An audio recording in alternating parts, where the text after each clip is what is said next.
ആലപ്പുഴ പള്ളിപ്പുറത്തെ അമ്പിളി എന്ന യുവതിയെ ഓർക്കുന്നില്ലേ? ജീവിതത്തിൽ വലിയ പ്രതീക്ഷകളുമായി കാമുകനൊപ്പം വീട്ടിൽ നിന്നും ഇറങ്ങിപ്പോന്ന അമ്പിളിയുടെ കഥ നമ്മളെ കുറേ കരയിച്ചിട്ടുണ്ട്. പ്രണയിച്ച് വിവാഹം കഴിച്ചെങ്കിലും ഭർത്താവ് രാജേഷ് അവൾക്ക് വേദനകൾ മാത്രമാണ് സമ്മാനിച്ചത്. ഒടുവിൽ കുടുംബകലഹത്തെ തുടർന്ന് നടറോഡിൽ ഭർത്താവിൻ്റെ കൊലക്കത്തിക്ക് ഇരയായ യുവതി. പ്രതി രാജേഷിൻ്റെ ക്രൂരത അവരുടെ മക്കളെയാണ് അനാഥരാക്കിയത്. ആ കുരുന്നുകളുടെ പ്രിയപ്പെട്ട അമ്മയെ 2024 മെയ് 18 അയാൾ ഇല്ലാതാക്കിയത്. ഇപ്പോൾ അച്ഛൻ ജയിലിലുമാണ്. ഭാര്യയെ കൊലപ്പെടുത്തിയ കേസിൽ പ്രതി രാജേഷിന് ഇരട്ട ജീവപര്യന്തം തടവും 2 ലക്ഷം രൂപ പിഴയുമാണ് ശിക്ഷ.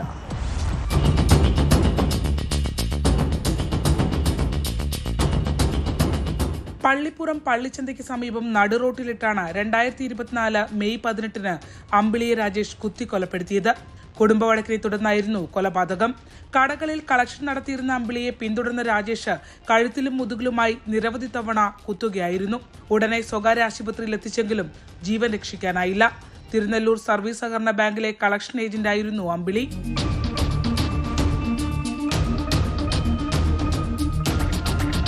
ബൈക്കിൽ പിന്തുടർന്നായിരുന്നു ആക്രമണം.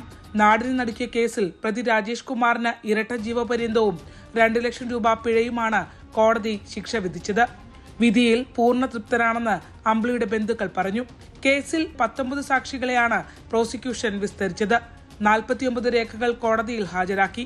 ആക്രമണത്തിനു ശേഷം അമ്പിളിയുടെ കൈവശമുണ്ടായിരുന്ന കളക്ഷൻ ബാഗും രാജേഷ് തട്ടിയെടുത്തിരുന്നു.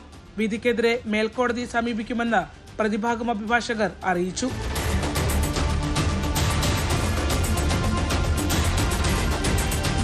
ന്യൂസ് 18 ആലപ്പുഴ. കൂടുതൽ വാർത്തകൾക്ക് news 18 Keralam YouTube channel subscribe ചെയ്യുക.